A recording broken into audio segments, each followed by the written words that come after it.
Сайн байцгаана уу үзэг сонсогчдоо Жошуагийн подкастын эпизод 6 эхэлж байна. Ингээд энэ удаагийн дугаараар бид та бүхэнтэй маш сонирхолтой зочныг уулзуулах гэж байна. Ganabed Institute-ийн үүсгэн байгуулагч Пүрвж авийн Ган Долгор. За, life coach гэдгээр нь та бүхэн маш сайн мэдэх баха. Ингээд танд энэ өдрийн мэндийг хүргэе. Өнөөдөр цаг цав гарган манай подкастыг зориулж ирсэн танд маш их баярлалаа. Баярлалаа. Энэ өдрийн мэндийг хүргэе. За манай подкаст маань зөвхөн одоо сошиал орчинд YouTube, Facebook, Instagram зэрэг сошиал орчинд тавигдахаас гадна Улаанбаатар хотын 88.8 радио, Эрдэнэ хотын Эрдэнэтийн дуу хоолой радио, Дархан хотын Эхлэл радиогоор бас цацагдаг байгаа.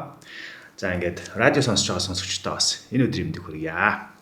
За танаар сонь сайхан юу байна? Ойрд ажил ихтэй байна уу? Би бас таны номыг ч уншсан. Тэгээд одоо номын зохиолч болоод удаж байна уу? Эсвэл энэ анхны чинь ном уу? Аз жаргалын 8 мөр тий. Энэ ном бол миний 8 дахь ном.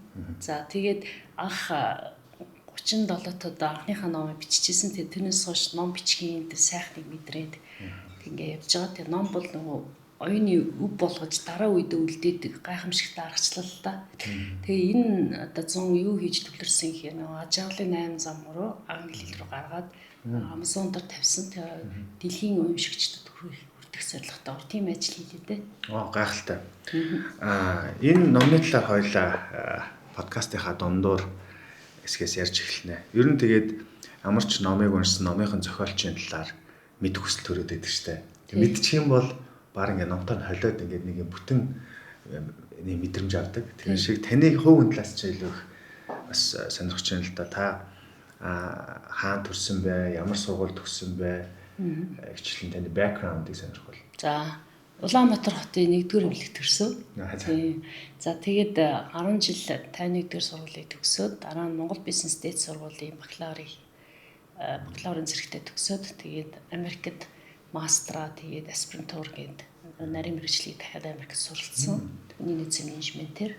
Тийм үү. Америкт та байсан юм уу? Аль хотод байсан? Мичиган мужи Исландс хотод. Жоо. Хитэн жил байсан Америк? За, тэнд бол эхлээд Лос Анжелест бол 3 жил, дараа нь Денверт 2 жил тэгээд бүр одоо дараа нь аспирантур суралцах чагтаа 1 жил Мичиганд байсан. Тэгвэл нэлээд удацсан. Хоёулаа нь ойролцоол хугацаагаар байсан юм байна. Америкт байх хугацаа чинь одоо хэдэн жил юм бэ? Хэдэн онд юм? Одоо чинь хэдэн онд юм да? Мастера хийсэн хэрч 2000-аас 2004 он хүртэл. Нэлээд дээр юм шүү дээ. Америкийн эхний монголчуудтай гарах юм шүү. 94 он, 93 оноос ч монголчууд Америк руу яваад тэгсэн. Тий. За тэгээд энэ одоо хүний нөөц мэргэжлийг яагаад сонгохоор болов? Тэгээд life coach чиглэл рүү яаж яваад орчих вэ? Хүний нөөцийн менежментээр бол яг тийч суралцсан мэргэшин гэж бол бодоогүй, яг амьдралын шаардлагаар буюу одоо яг байгууллагуудад ингээд сургалтууд хийж хавцад сургалтаас гадна хүний нөөцийн бодлогыг нь зохицуулах хэрэгтэй юм байна. Хүний нөөцийн стратегийг гараад ирэх юм бол тэр байгууллага тогтмол одоо сайн өсөлт хийх юм байна гэдгийг олж харсан. Тэгээд нэг Хьюберт Хамфрийн тэтгэлэг гэж байдаг. Тэр одоо тэтгэлэг бол яг хүний нөөцийн менежментээр мэргэжил суралцуулдаг тийм тогтолбор байсан л да. Зөвхөн хүний нөөц биш эдийн засаг гэдэг. Би бол тэрийг сонгоод тэгээд яг 1 жил бүрэн төвлөртөө хүний нөөц коучинг гэж хэлээр суралцаад тэгээд хурж ирээд тэгээд хүний нөөцийн зөв их үйлчлэгийг үзүүлсэн гэсэн. 2012 оноос эхлээд. Би тантай ер нь бол хувь хүний хөгжил тэгээд нийгмийн сэтгэл зүй хоёрыг уйж ярмаар байна л да. Нийгэм гэдэг маань бол хүнээс үүсдэг, хувь хүнээс үүсдэг. Хувь хүн бол өөрөө сэтгэл зүйгээсээ одоо тогтдог ийм байдаг. Тэгэхээр энэ хоёр бол яалтчгүй нийгмийн сэтгэл зүйтэй уялдах ийм зүйл гэж би хараад тэгээд таныг энэ подкастт авирч оролцуулж байгаа. За хоёлаа үндсэн одоо сэдв рүүгээ оръё. Тэг. Ер нь нийгмийн сэтгэл зүй гэж юу юм бэ? Тэг хүн чинь өөрөө нийгмийн амьтан гэдэг утгаараа мэдээж хүмүүсээс бүрдсэн тодорхой байгаа тийм. Тэгэхээр нийгмийн сэтгэл зүйг би юу гэж одоо хардаг вэ? Яагаад их чухал вэ гэхээр тухайн одоо цаг үед тэр нийгмийн нэг юм дамгаалсан одоо сэтгэл зүйн төлөв тэр уур амьсгалыг хилээд байгаа байхгүй. Тэр чи үе үеэр өөрчлөгдөнө. 20 жилийн өмнөх одоо дэлхий юунд илүү анхаарлаа хандуулдаг байсан. 10 жилийн өмнөх те дэлхий юунд анхаарлаа хандуулсан. Тэгэхээр цаг цагаараа өөрчлөгдөж эхэлдэг. Тэгэхээр энэ нийгмийн сэтгэл зүй үйл ингээд докторгүй. Гэхдээ нийтлэг зүй тогтол нь хаашаа хандуулаад байна гэдгийг харж иж нийгмийн сэтгэл зүй гэж юм тогтдог гэж боддог. Тэгэхээр ер нь сүргийн сэтгэлгээ буюу нийт масс буюу тэр нийтлэг одоо уур амьсгал хаашаа төвлөрөөд байна. Хаана анхаарал хандуулна тэр тэлж томоодог буюу тийшээгээ хааш нь анхаарлаа хандуулж байгаа тэр сэтгэл зүй тогтоод байгаа байхгүй. Тийм. Одоо ингээл Монголд бид нэр энэ нийгэмд амьдарч байна. Улаанбаатар хотын нийгэмд бид нар амьдарч байна шүү дээ, тий. Тэгэнгүүт орон нутагт амьдарч байгаа тэр хонь малаа хариулаад явж байгаа хүн илүү аз жаргалтай байна уу? Улаанбаатар хотод амьдарч байгаа хүн илүү аз жаргалтай байна уу гэдэг асуултанд хүмүүс янз янзаар хариулах. Таны хувьд? Сонирхолтой асуулт байна. Тэгэхээр яг бүр тухайлчилж тухайн хүнээсээ мэдээ шалтгаална тий. Нийтлэг ингээд том зургаар харах юм бол хөдөө орон нутагт амьдарч байгаа хүмүүс илүү аз жаргалтай байгаа. Тэгэхээр аз жаргал гэж яг юу хэлээд байгаа юм бэхээр тэр сэтгэлийн төлөв байдал байгаа байхгүй. Тэр сэтгэлийн төлөв байдал бол тухайн хүнээс харах үнсээр шалтгаална. Тэгээд тэр төлөвийг бий болгоход тэр аз жаргалын одоо гормоны ялгаруулаа тэр аз жаргалыг мэдрэхэд юу нөлөөлөд юм гэхээр дотроос нь нөлөөлөхөөс гадна хүчин зүйл нөлөөлж байгаа. Тэгэхээр нийгмийн одоо энэ стресс, бухимдал, энэ төвжирэл, энэ бүхэн чинь тухайн хүнийг ингээд нэг сайн аз жаргалтай байна да гэж итл гадны нөлөө орж ирээд байгаа болохоор одоо хөдөө орон нутагт амьдарч байгаа хүмүүсийн хувьд бол гадны нөлөө бага учраас тэр хүн аз жаргалтай байх магадлал айгүй өндөртэй байхгүй. Гэтэл нийгэм тэр цэсмөө ингээд хотшил суурь ихтэй манайхтай бөө яриад байгаа тэр проблемууд нэгтэй байх юм бол бүр ингээд нөгөө үг нь дотроосоо өөрийгөө тий аз жаргалтай бай, эерэг хандлагаар хандъя да гэж итл нийгмийн тэр маш их одоо тэр бухимдлууд гэх юм уу тэр зүйлүүд нь маш хүчтэйгээр орж ирээд нөгөө хүний чи аз жаргалгүй байх тэр магадлалыг нь багасгаад байгаа байхгүй. Тий. Гаднаас өөрөөс нь биш гаднаас орж ирээд. Тий, гаднаас бид нар ч өөрсдөө нийгмийн амьтан учраас бид нар ямар нэгэн байдлаар тэр нийгэмтэйг уралд ороод байгаа байхгүй. Тэгээ уралд орж байгаа үедээ тэр нөгөө стрессийг хүлээж аваад тэгээд хариу үйлдэл үзүүлэхдээ буцаад стресс болоо хуургач гарч тэр юу аз жаргал манталчод байгаа байхгүй. Life coach одоо хүний хувьд энэ стрессийг хэрхэн одоо хүн даван туулах вэ? Тал дээр гаднаас ирж байгаа энэ янз янзын энерги эрчим хүч байна шүү дээ, тий. Энийг яаж блоклох тухай зааварчилгаа өгдөг. Ер нь за коуч стресс гэ хоёр чухал ийм сабжиг хоёр чухал юм ойлголтыг сайн өөрөө асууж байна те. Эхлээд стресс гэж юу юм бэ гэдэг дээр тайлбар хэлье. Стресс гэдэг бол сэтгэл зүйн одоо түгшээсэн ч юм уу юм хэлбэлцэлтэй юм төлөв хилээд байгаа байхгүй. Стресс чи өөрөө дотроос хоёр янз байгаа. Эерэг стресс гэж байгаа, сүрэг стресс байгаа. Одоо эерэг стресс гэдэг юу вэ гэхээр нэг юм зорилгодоо хүрэхин тулд өөрийгөө дайчлаад ингээл ажиллаж явах тэр мэдрэмж. Эсвэл одоо ингээд одоо ярьслаханд орох ч юм уу те ямар нэгэн чухал гэж удаж байгаа зүйлд орохоос өмнө хүн нэг жаа сандардаг шүү дээ.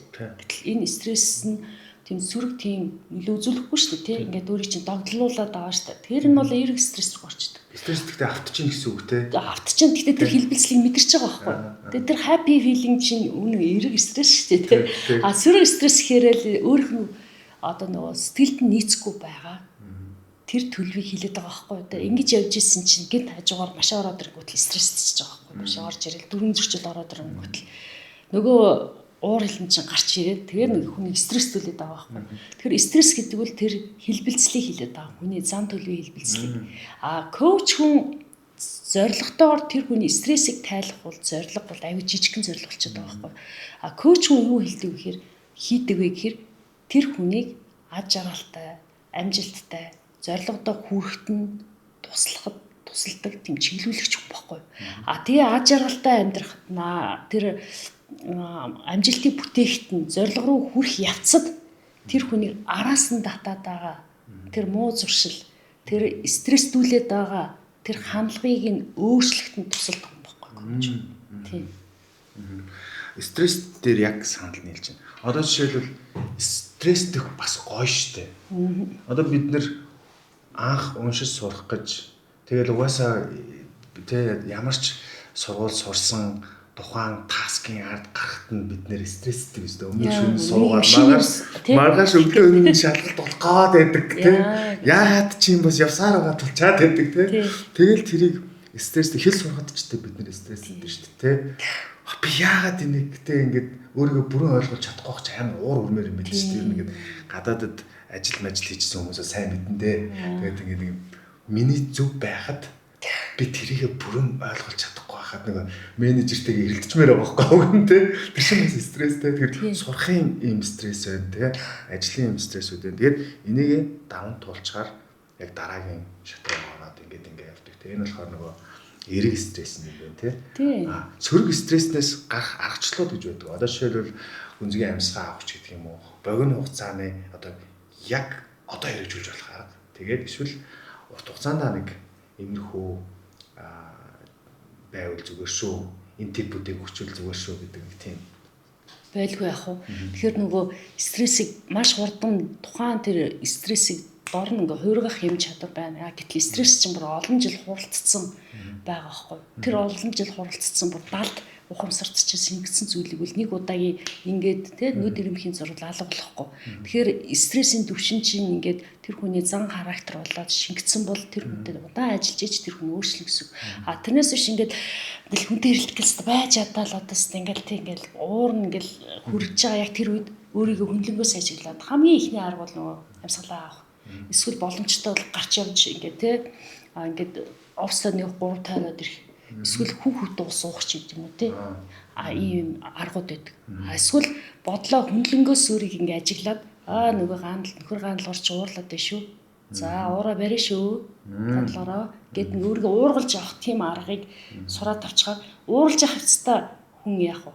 Тэр стрессийг барьж авчих байгаа байхгүй. Тэгээд тэрийг гарахгүйгээр жолоог нь яах вэ?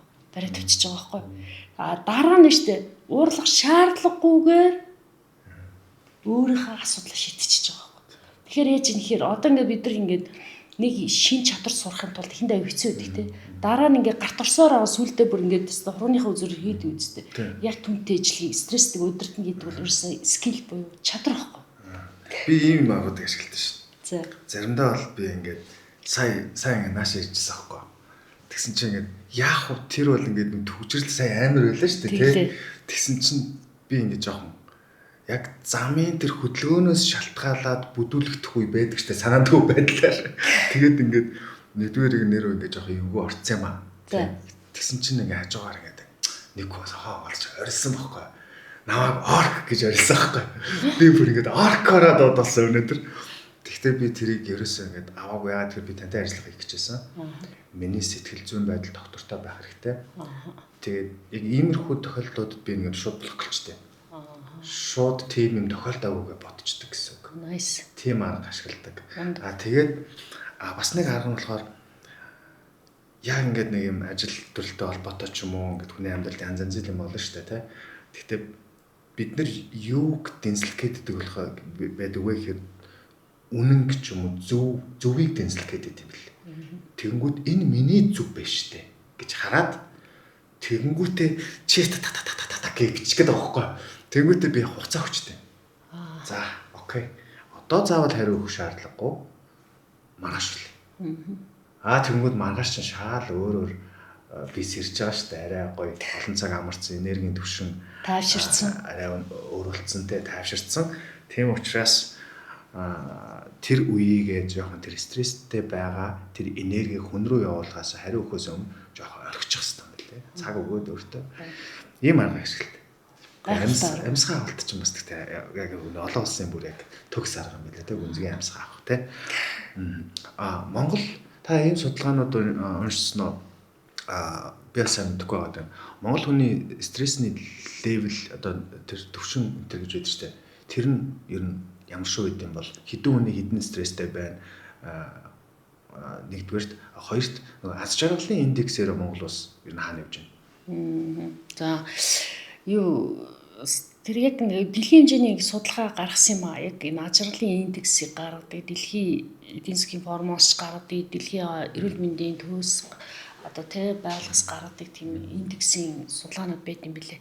Тэгээд тэр нөгөө индексийн үзүүлэлтүүдэд ингээд харахаар монголчуудын стрессийг даван туулах юм чадвар айгүй өндөрт гарч исэн. Тийм ингээд юмд их тайв, уужуу ханддаг учраас хэр аргийн юмд нэгтэй стресстэй байхгүй. Хариу үйлдэл айгүй яах вэ? Багтаахгүй, тайван, өстө хүлээцтэй ханддаг. Энэ бол хувь хүнийх нь өөрийнх нь давуу тал болж хуурч байгаа байхгүй. Монголчуудад юу стресстүүлээд байгаа вэ гэхээр нөгөө улс төр, нөгөө эдийн засгийн тэ докторгүй байдал гэдэг юм гадны хүчин зүйлсүүд нь хүчээр орж ирээд тухайн хүнийг стресстүүлээд байгаа байхгүй. Тэгэхээр одоо тухайн хүнийг ийм аз жаргалтай болоход нөлөөлдөг хоёр хүчин зүйл үлээ гэвэл нэг нь гадаад хүчин зүйл, нэг нь дотоод хүчин зүйл үлээ гэвэл энэ гадаад хүчин зүйл нь бүр аюу хүчтэй ороод ирчихэж байгаа байхгүй. Хүчтэй бүр дайралт байдлаар ороод ирж байгаа болохоор нөгөө монголчууд чи сэтгэлийн амар амгаланг дотроо оршооход хэцүү болчиход байгаа байхгүй. Тэгээд их сонирхолтой. Гэтэл гадныхан дээр буюу одны барууныхны тэр яг тэр харьцуулт ингээ харьцуулж үзсэн чинь яасан бэ гэхээр эсэргээрээ хувь хүн дотоод ингээ сэтгэлийн амар амгалан байлгах тэм чадвар айгүй муу байгаад байгаа байхгүй. Тэгэхээр энэ бидэрт бол нэг талаасаа монголчуудын хувьд бол аюу давуу тал болж байгаа. Аз жаргалыг дотроос мэдэрч чаддаг, өөж ухаанаар хандаж чаддаг, өөрийнхөө шунлаа удирдах чаддаг тий. Өөстө нэрэ аз жаргалтай хадных олон юм хэрэггүй юм байна штэ гэж ярьдаг штэ тий. Тэгээд ийм минималист ийм үзэлүүд бол бидний бүр ингээд мах цусан байгаа байхгүй. Хэрв яг тэрүүгээр нь хандах юм бол бид нар аз жаргалтай байх бүрэн боломжтой. Гэтэл бид нар өөрсдөө нийгмийн бие биенээс аягүй хамааралтай байдаг. Тэгэхээр яг нөгөө юм саяны юм тогтун байх, өөрөө дотроос аз жаргалтай байх тэр орчныг бүрдүүлээл өгчих юм бол монголчууд аз жаргалын индексээр маш өндөр гарна. Маш өндөрт орно. Тэгэд би зөвхөн Монгол хийсэн илүү нэг ийм судалгааг аягүй сайн санаж байгаагаа хэлчихье. Аз жаргалын индексээр одоо Скандинавын улс орнуудын одоо индекс аягүй өндөр гарсан байхгүй. Швед улс улбараа онцгой гарч ирсэн. Финланд дээр бол аягүй онцгой гарч ирсэн. Тэдний одоо индекс нь яагаад өндөр вэ гэхээр саяны ярьжсэн нийгмийн одоо асуудлыг шийдэд өгөө дөрөнгөт нь тэр хүн аз жаргалтай байх үү гэдэг хувь хүнээс өөрөөсөө шууд хамааралтай болчиход байгаа байхгүй.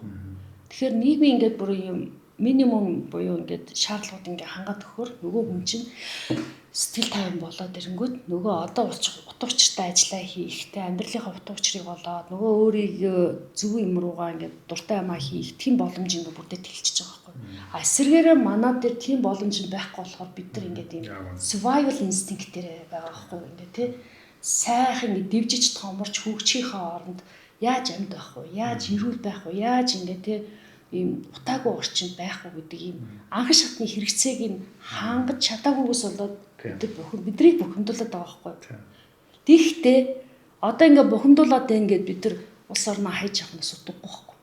Тэгэхээр хувь хүн өөрөө дотроос нөгөө сэтгэлийн амар амгаланг оршоодог, аз жаргалыг харж чаддаг, эрэг талаас нь хардаг тийм юм бид нар суралцсан. Хажуугаар нь одоо нийгмийн шийдвэр гаргах түвшний хүмүүс маань ухамсарлаад бусдын сайн сайхны төлөө алсын хараатаа үйл хийх ёстой гэдгийг ингээд бас давхар хийж идэв байж чи ингээд нийгмээрээ бид рүүшлэх байхгүй.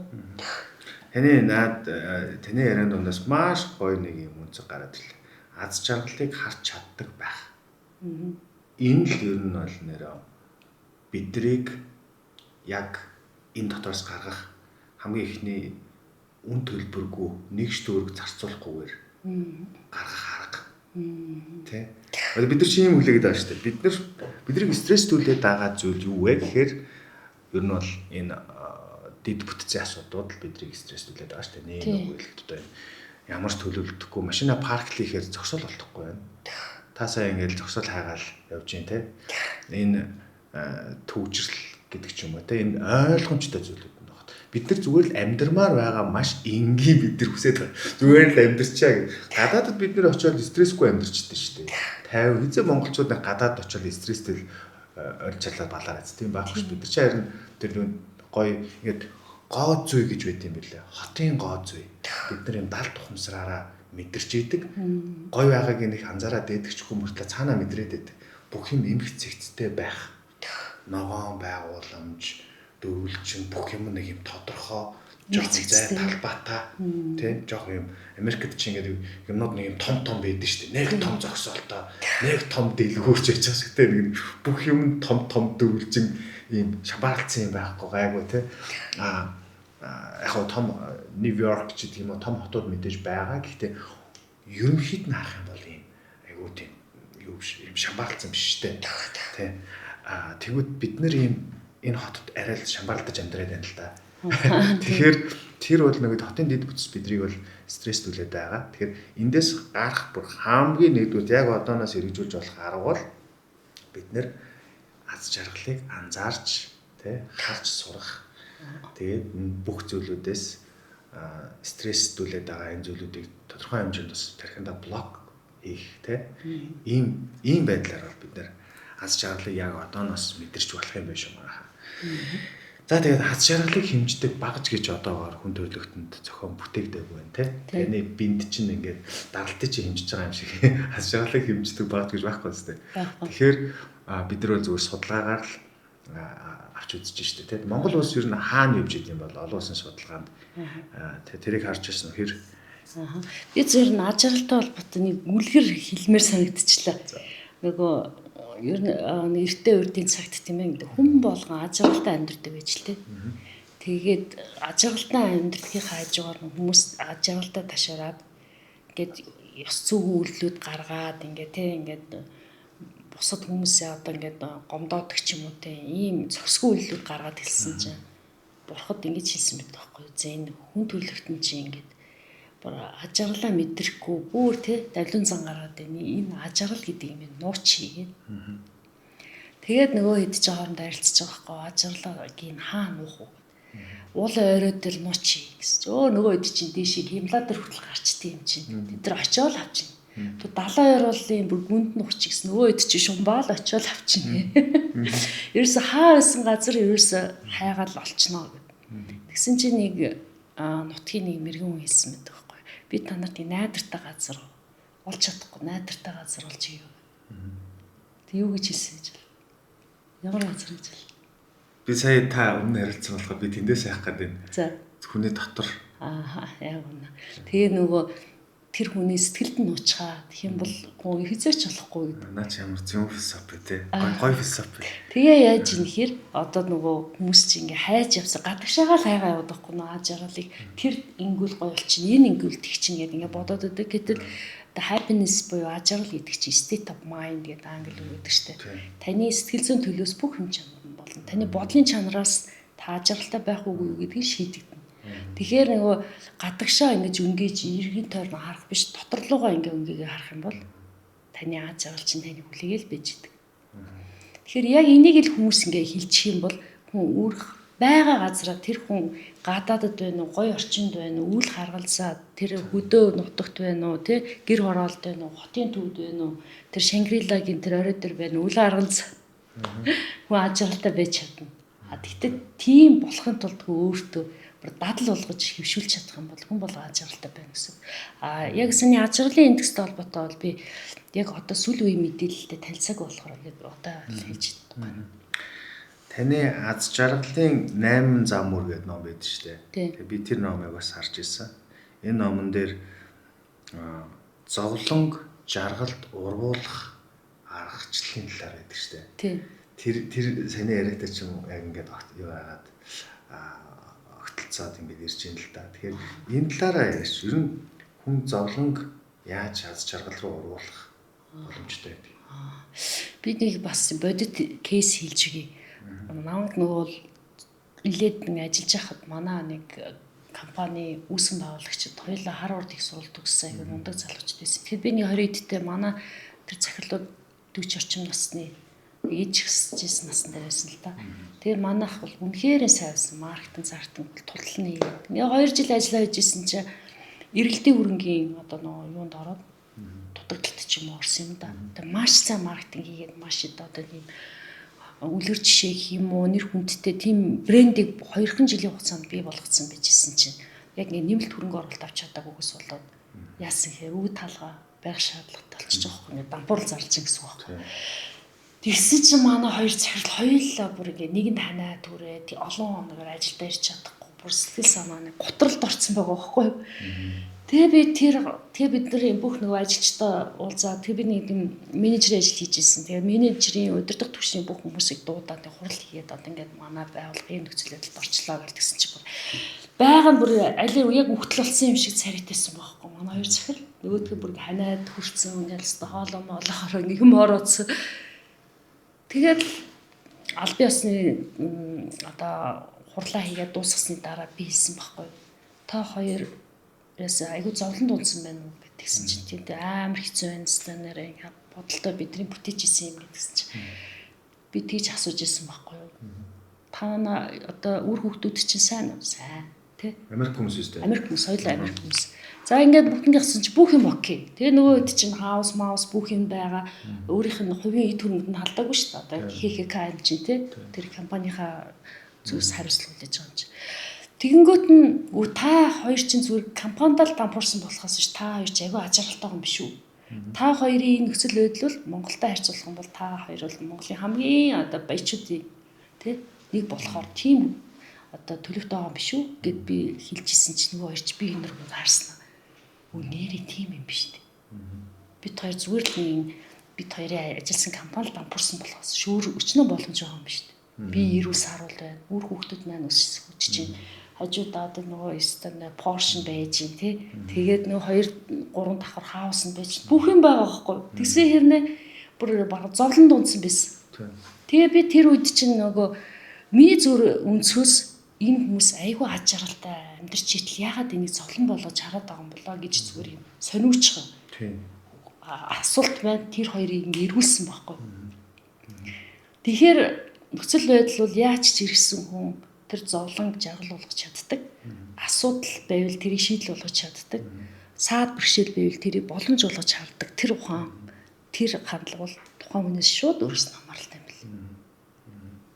Энэ ухааныг одоо мэдсэн хүмүүс бол ер нь хаач аж жаргалтай амьдарч чадна.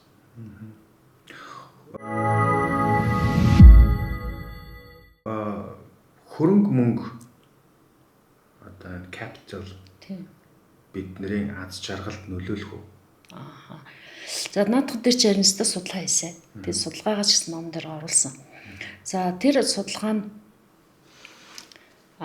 ингээд аз жаргал мөнгө хоёр нэг хэсэгтээ ингээд яг харьцсан шууд хамааралтай байдаг байхгүй. За би мөнгөтэй л бол аз жаргалтай болох гээд байна гэл тий. Тэгэл мөнгө олохын тулд ингээд хамаг юма зориулал яваад шүү дээ тий.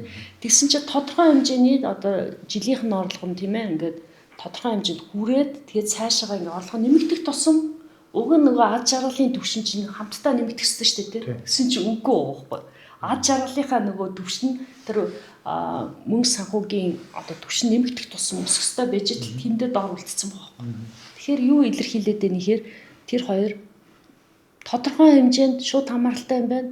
Яг тэр хэмжээс дэше гараа авчихаараа хамаарал болчихж байгаа байхгүй.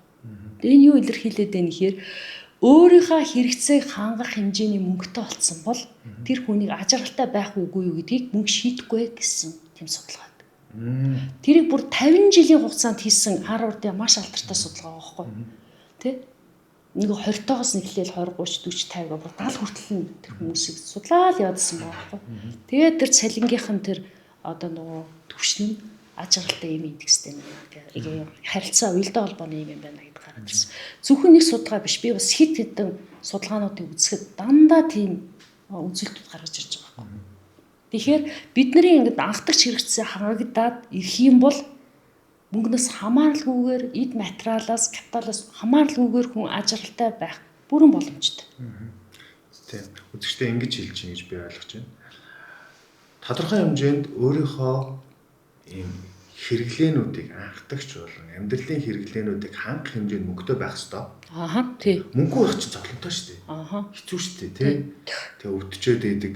Тий. Хамаатны одоо дүү ойр дотны хүн өвдчөөд имийн авч өгч чадахгүй бол хүүхдийнхаа сургалтын одоо төлбөрийг төлж чадахгүй байх чинь амар зовлонтой байхгүй.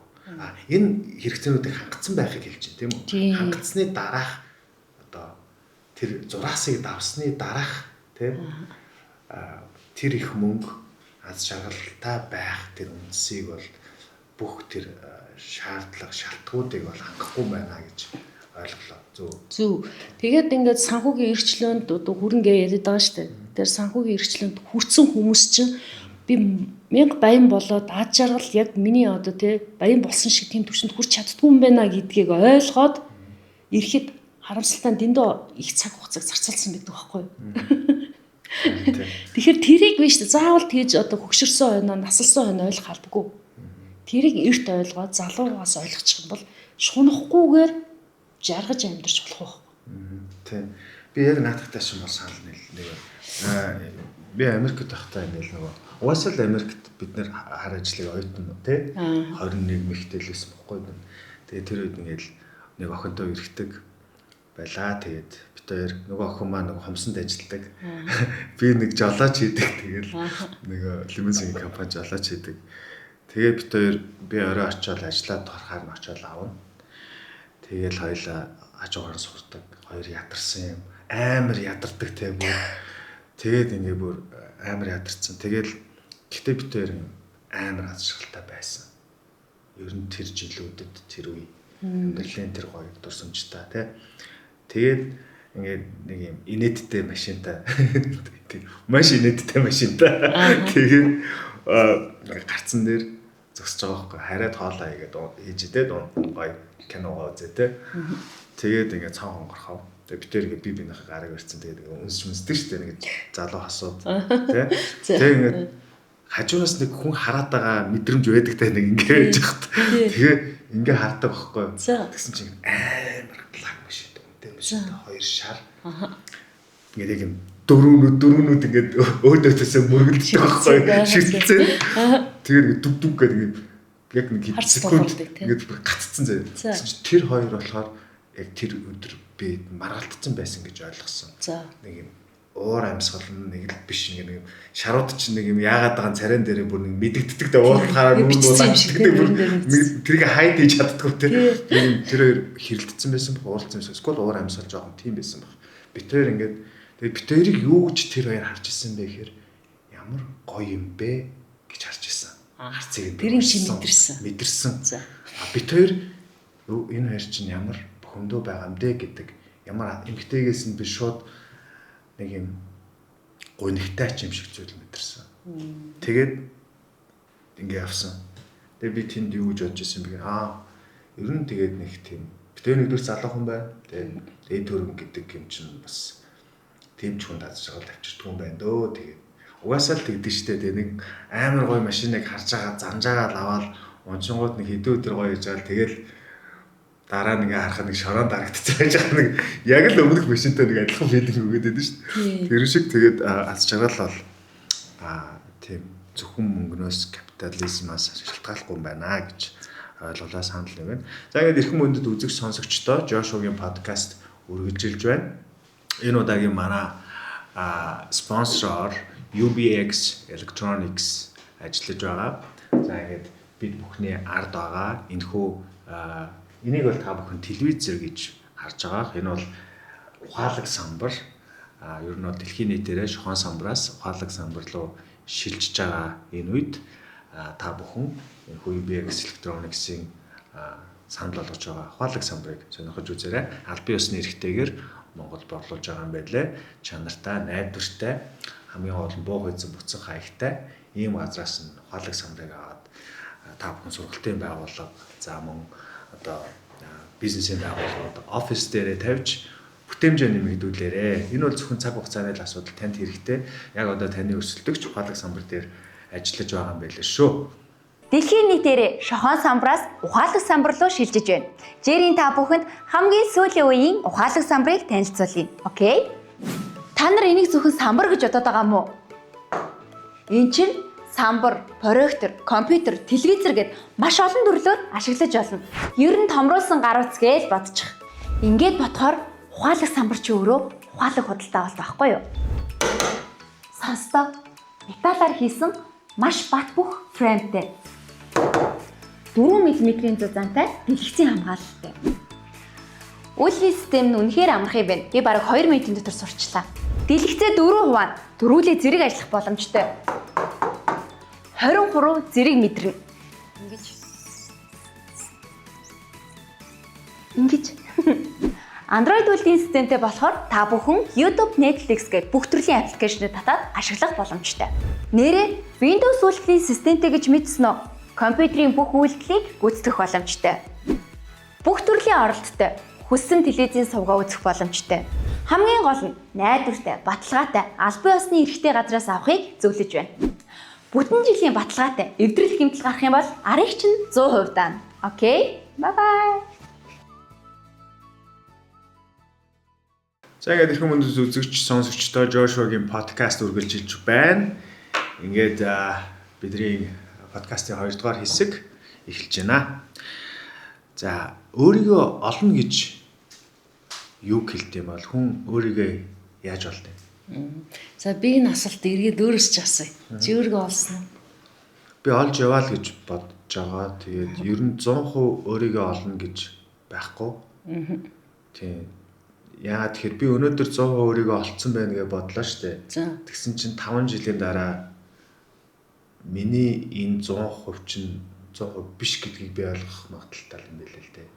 Тэгэхээр хүн өөрийгөө олсоор байгаа л тэгэл явт юм болов. Тэгвэл л шүү дээ. Яг одоо яг энэ хүчит өөрийгөө олсон төвшнгөө 100% гэж үзэх юм чи хэдэн өдөр хийж байна? Чи олж явж байгаа гэсэн шүү дээ. 70% тий. 30% нь юу дутагдчих. Яавал чи 100% болох гэж. Энэ бол нөгөө туршлага, experience, мэдрэх ёстой тэр мэдрэмжүүд, үүдэлтүүд, тэр бүх зүйлүүд дэг мэдэрч ижил 100% болох. Окей. За.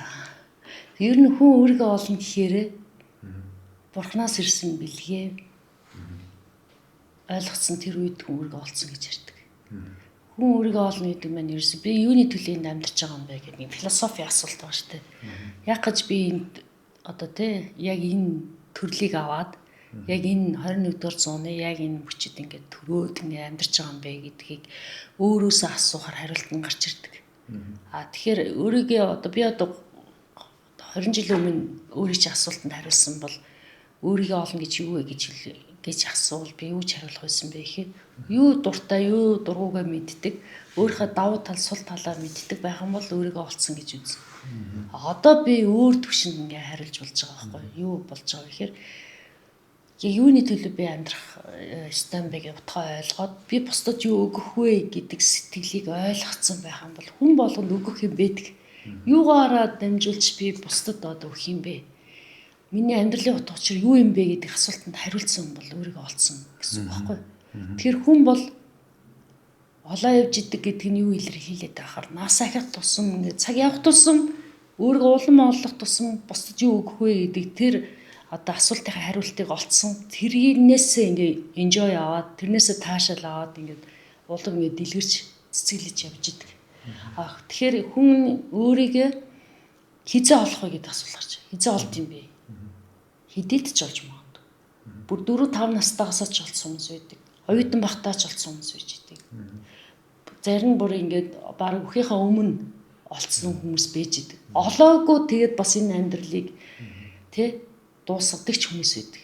Тэгэхээр хүн өөрийгөө олно гэдэг бол ерөөсөө би яах гэж ирсэн юм? Юу босдод түгэх юм. Тэгэхээр Люсигийн кино үзсэн өөрөө. За тэр Люсигийн кинонд чинь би өстө тархины бүгднийг ингээд 100 ашигладаг тархи. 100 ашиглах төвшөнд хүрчлээ. Одоо би яах юм бэ гэж тэр эрдэмтнээс асуудаг шүү дээ. Тэгээ тэр эрдэмт юу ч хэлсэн чи санаж байна. Сарахгүй. За чи дахиад нэг үзээрэй за. Юу гэдэг вэ гэхээр ерөөсө хүний эс биш ингээд нэг стемт 2 4 8 ингээд задраа явдаг.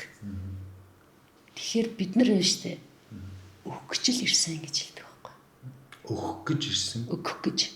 Тэгээд чи энэ мэдлэгээр бусдадаа хуваалц гэдэг байхгүй. Энэ их тэр бүх нөө хаа бүх тэр олж авсан тэр тархийг 100% ашигласан тэр мэдлэгээ одоо бусдад л өг. Би эндээс эврика момент авсан байхгүй. Ерөөсөө бидний амьдралын утга учир бол байгаагүй. Нөө хаа туршлага мэдлэгээ бусдад өг. Одоо чиний энэ подкастын зорилго тийм байхгүй. Нийгмээ те сайн сайхан зүйл рүү аваач. Синхруулъя, соён гэгэрүүлъя.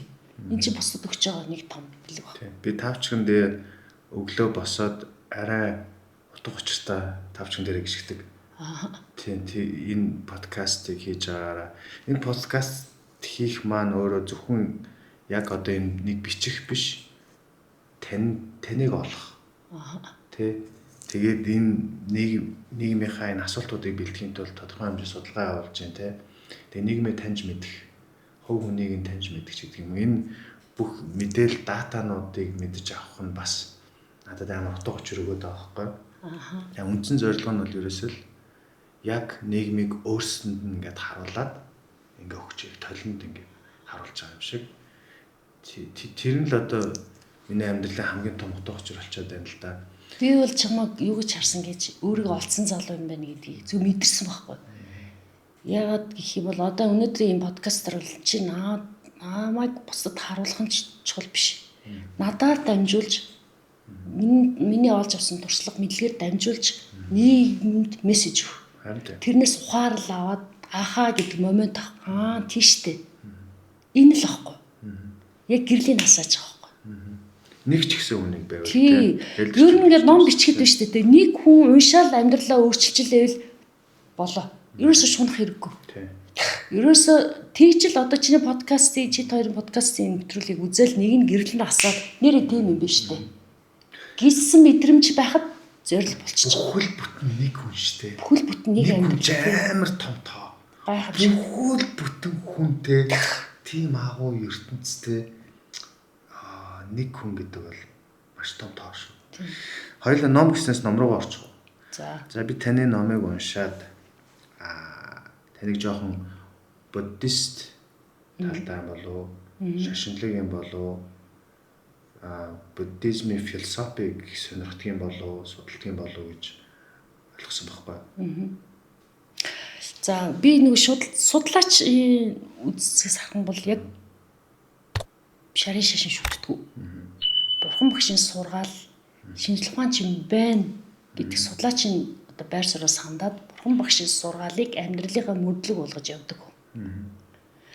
Тэрнээс биш одоо нөгөө мусульман шашин одоо тэг христийн шашин тэр бүгдийг хүнддэгдэг. Тэр шашин одоо буддийн сургаалаар явж байгаа буддист тэр бүгдээрээ хүмүүсийг сайн сайхан бий болгох тийм зорилготой тий. Яагаад би ингээ энэ номыг бичгэнгүүт буддийн сургаал дээр үндэслээд цааш ингээ явцсан байх хэрэг бидний цуснд 8 замбар байсан байхгүй юу? Хэрэг чи анзаарсан бол чам хүүхдтэй байхад таны ээж авчин ч гэсэн хүүхдтэй байхад юм уу залуу байхад нь ингээ бидний ингээ цагийн үр нэвтрүүлэг үзэж байхад ийм хүрдний зурагтай нэг зураг ингээ дандаа ихэлдэг байсан. Хүрдний зургаар тэгээ 8 тишээ яцсан 8 зохисыг илэрхийлсэн. Тэр чинь өөрөө бүр маш том философи утгатай байсан. За энэ бол нэгдэх цэг. Би энэ цэгүүдийн холбоосыг л харсан байхгүй юу номыг бичсэн. За хоёр дахь цэг нь юу вэ гэхээр хүн болгон ажралтай амьдрахыг хүсдэг. Тийм ээ? За энэ ингээ хоёр дахь цэг байгаа байхгүй. Гурав дахь цэг нь юу вэ гэхээр их сургуулийн профессорууд, мундаг судлаачдын хүмүүсийг ажралтай болохын тулд юу хийх вэ? Ямар зарчмыг мөрдөх үү гэдэг бас ингээд юм судалгаанууд явж байгаа байхгүй. Ингээд судалгаануудыг уншсан чинь бас нэг цэг гараад ирсэн байхгүй цэг хатаас. За миний хүсэл юу байсан гэж? Монгол хүн бүрийг ажралтай амьдрахад нь туслая гэдэг бас нэг цэг. За тэгээд нөгөө бурхан багшийн сургаалын тэр 8 зам бүр ингээд нэг цэг. Ингээд цэгүүдийн хоорондын уялдаа холбоо зүй тогтлыг харсан чи яг нэг цэг дээр хотолцсон. Тэр нь юу вэ гэхээр бидний хүүхдтэй байхад эмээ өвөө ээж аавыг хэлдэг байсан. Зөв замруур амьдрах. Санаж явбал бүтнэ. Зөв явбал зөөлөн замбуулаа. Тэ? Санаа зүв бол заяа зүв. Энэ бүхэн одоо нөгөө ажрал төрхийн тулд тэр маш олон тэр судалгаануудыг нэг нь уншсан чи зөв тогтлон гарч ирсэн. Тэр зарчмууд нь тэр 8 зам өртөө огтлцоод байгаа байхгүй. Тэр 8 зам бүр нь бол анх бурхан багшийн сургаал дээр бол зовлонгүй амьдрах амар амгалан амьдрах 8 зам. Гэтэл тэр 8 зам үр чинь ажралын зарчмуудтай яг явцаар нийлээдсэн байна. Тэгээд вау эврика энэ юм биш тэгээд би өөрөө ажралын ном бичих гэж байгаа хүн чинь нэг 10 алхам ч юм уу 7 алхам гэдэг ингээд өөрөө цохогчийнхаа эрх чөлөөн дээр тулгуурлаа гаргаж ирж болно шүү дээ. Гэтэл ингээ зүү тогтлон гараад ирсэн чинь бидний мах цугсан даягаа тэр бүр өөрийн мэдлгүй мэддэг тэрийг шүтдэг тэрний дагуу амьдрахыг хичээдэг байсан тэр 8 зам үр чинь аж аргалын 8 зам үр юм биш үү гэж гаргаж ирж уйж тэр номноо тийж нэлсэн байхгүй. Тэгээд цаашгаа ингээ явах юм бол ерөөсө буддист одоо юу дээрс холбоогүй ямар нэг одоо шашинлаг үзэл байхгүй. Яг цэвэр шинжлэх ухаанч хоёрдугаар ерөөсөө л байгалийн хуулийн дагуу явах юм бол хүн аж аргалтай амьдрах гэдэг байна. Тэгэхээр буддын шашинаас юунууд маш их авах гоё философиуд байдаг шүү дээ. Тэгдэг. Философитлаас нь Философитлаас харах юм бол тий. Ер нь бол одоо би таныг маш өндөр боловсролтой хүн гэж бодож байна. Гэхдээ одоо энэ бол зөвхөн миний бодол биш. Таны нөгөө background experience-ыг бид бүгдээ мэдж байгаа. Тэгээд өндөр боловсролтой educational хүмүүс бол шашны эсрэг болох гэдэг шүү дээ. Маас нь. Гэхдээ яг сүүлийн үед бол бас юм шашны философиудыг айгүйх сонирхож судалгааныхаа материалуудтай харьцуулдаг болчиход байна тий. Тэгээ энэ номон дээр бол харьцуулт байдлаар орсон юм байна гэж би ойлголоо. За аз жаргалын эсрэг утга нь зовлон. Тий. Тэгвэл таны номон дээр гардаг зовлонгийн 3 шалтгаан гэдэг тий. Тэгээ бид нэр юу яагаад зовоод идэв? Тэгээ яг зөв нөгөө саяны дээр бурхан багш бол хүү ер нь төрөөл зовлонтой нүр тулд юм биш үү гэдэг тийм мессеж өгсөн тий. Тэгэхээр ер нь бол тэр хэцүү бэрхшээл тэр саад бэрхшээлийг бид нэр ингээд ард нь гарахын тулд нөгөө тэр оюун ухаан ашиглаад байгаа байхгүй. Тэгэхээр ерөөсөө төрөхдөө нэг зовдөг гэж үздэг. Тэгээд амьдралын явцад өвчин тусна тэрийг зовлон гэж үздэг тий. За хөгшрөн энийг зовлон гэж үздэг. За тэгээд энэ амьдралыг орохыг зовлон гэдэг энэ 4 зовлон байгаа байхгүй. Энэ зовлон өөрөө зовлон биш юм байна гэдгийг ойлгосон үед тэгээд тэр зовлонг жаргал болгож хувиргах тийм сэтгэл зүй суудсан бол өдөр болгон цаг минут болгон аж жаргалыг мэдэрч чадна. Тийм л мессеж өгөх гэдэг байхгүй. Тэгэхээр бид нар тэр зовлон ч угаасаа байгалийн хууль юм биш үү? Хүн төрөөл өгт юм биш үү? Тэ? Ингээл зовлон одоо тэр эрүүл мэнд нь одоо тийм ингээд өвчнөд одоо унах юм бол эн чинь өөрөө бас зовлон юм байна. Гэтэл бид нэр эрүүл амьдралын хэм маягийг бий болгоод энэ хүн одоо хүний бие махбод бол төрөөд буцаа өгөх юм бол бид нар түрүүнд яагаад стресстэх ёстой юм бэ? Хүлээн зөвшөөрөөд ингээд эхлэх юм бол өө чи зовлон биш юм байна гэж ухаарчиж байгаа байхгүй. Тэгэхээр худалдын 4 үнэн гэж байгаа. Тэр үнэн дотор чинь зовлон гэж байд юм байна. Зовлон одоо туулах нь үнэн юм байна. Зовлон гитлэх арга нь үнэн юм байна. Тэр аргыг ашиглах юм бол тэр зовлон тулж болох юм байна гэдэг энэ чинь өөрөө одоо ингээд яг юм ажиглал мэдрэх бүх зарчимтай ингээд юм нийцээд байна гэсэн үг байхгүй. Тэгэхээр бид нар энэ байгалийн хуулийг ойлгочих юм бол зовоод байгаа шалтгаан нь хүний тэр хүний өөрийнх нь итгэл үнэмшил байхгүй. Тэгээд энэ нөгөө 8 ажиглалын 8 зам бүрийн хамгийн ихний зам бүр бол бүх юмны суурь. Тэр нь юу вэ гэхээр байгалийн хуулийг ойлгох.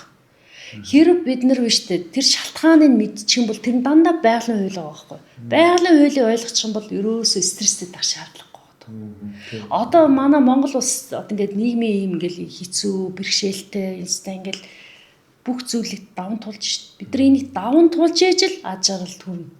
Энэ бол ерөөсөө жам байхгүй. Тийм бид нар одоо ядуу буруу хөгжлөөс одоо тийм хөгжлийн зам мөрөөр явж шít. Тэр зам мөрийг туулахад одоо яг энийг давна шít төвжирлийг энэ бүх юмыг давна. Тэгээд давхан тодорхой юм чи яагаад стресстэй шаардлагатай юм бэ тий? Цаг хугацааны асуудал байгаа байхгүй. Тэгэхээр хүн аач дагуу юм зүгэн тийм. Угаасаа л даван туулж. Угаасаа л тэртээ Монгол улсад олон гой хотууд баригдана. Тодорхой. Тийм. Хурдны замуудтай болно. Тодорхой. Зүгээр цаг хугацааны асуудал тэр метро тронж баригдана. Тийм энэ бол зүгээр процесс үйл явц. Хурдан байна уу, удаан байна уу гэдэг бол тусдаа асуудал шүү дээ. Яа. Тийм.